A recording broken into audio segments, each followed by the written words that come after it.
feel you on that. You know what I'm saying? As far as fake facades and shit, because it's something I had to go through. You know what I'm saying? It's something I really lived. Everything, you know what I'm saying, that I talk about, you know what I'm saying, it's something I went through, man. You know what I'm saying? I just did 15 years up north, so, you know, when you hear about a rhyme and you hear a dude and talking about he been in jail. Yeah, that's actually some shit you went through. Yeah. I can tell you how I really feel to, you know what I'm saying, go back on the early go backs, having it or getting it on. What's good, y'all? What's the Numbers TV? It's your boy Paul Rowe. Make sure you subscribe to the channel if you're not subscribed already.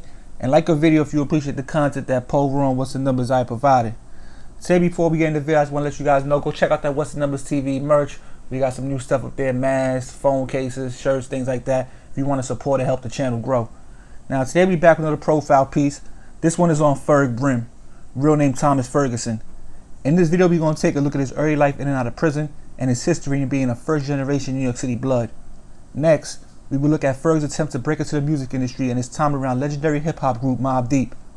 Lastly, we will look at the details surrounding the case that will send Ferg Brim to jail with a 50-year sentence. Thomas Ferg Brim Ferguson is from the Crown Heights section of Brooklyn. He will be in and out of prison throughout his teenage and early adult life, eventually receiving a 15-year sentence in 1996 for shooting somebody. During his time in prison, Ferg will become a member of the New York City Bloods on Rikers Island. In 2010, after serving most of his sentence, Ferg will be released from an upstate prison and return to the streets of New York City. Once home, he will reunite with his cousin Havoc from the legendary group Mobb Deep and attempt to break into the music industry. Ferg will release a few interviews and music videos during that time. One track that would get the attention of some was a song called East Coast Chronicles. In the song, Ferg would name a bunch of first-generation New York City Bloods and speak on certain situations that happened between individuals throughout the years. It was a gritty and straightforward song that went hand in hand with Ferg's no-nonsense attitude. Not too long after Ferg started releasing music of his own, Prodigy and Havoc of Mobb Deep would start to have internal issues that would cause them to split up for a while. During this time of separation, Ferg would show loyalty to his cousin and even go on record to say that Prodigy was involved in certain situations with other inmates while he was serving 3.5 years for a gun possession charge. Eventually, the issues between Havoc and Prodigy would be worked out, and the group would get back together releasing music and touring, till Prodigy passed away suddenly after being hospitalized after a show in Las Vegas. Ferg Brim's music would never get too much mainstream attention, and by November 2015 he will be in the news accused of murder in the state of Maine.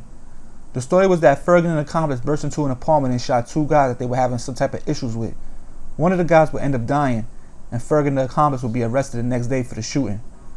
Ferg would eventually go to trial and be found guilty of murder and elevated aggravated assault, and he would be sentenced to serve 50 years behind bars. He would then go on to appeal his conviction, but so far hasn't had any luck in that department. But yo, it's What's the Numbers TV. It's a quick profile piece on Ferg Brim. I know it is short, but there's not too much info on him. So I just wanted to put a video together about who he was before rap, when he came home rapping, and the situation he got going on out there in Maine right now, currently serving all that time. I wanted to put that all together in one video, so that's what this video is for. People to get into some knowledge of who Ferg Brim was, or who he is, or what he got going on right now.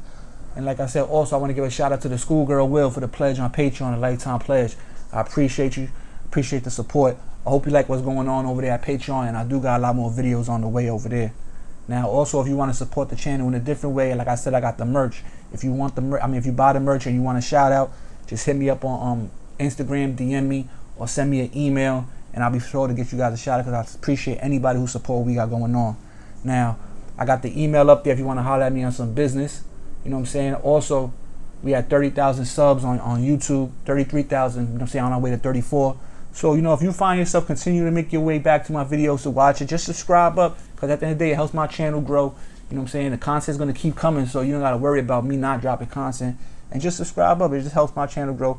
But either way, if you watch my videos every week, I appreciate the support. So like I said, man, it's What's the Numbers TV. Also, go follow the Instagram. Like I said, I got like 400 subs over there, followers. I want to get to like 1,000 or 2 before I start doing some things over there. So I got some things to do on Instagram also. But we get to that later on. But like I said, it's What's the Numbers TV. It's your boy Paul Rowe. We back before you know it, man. We out of here. Peace.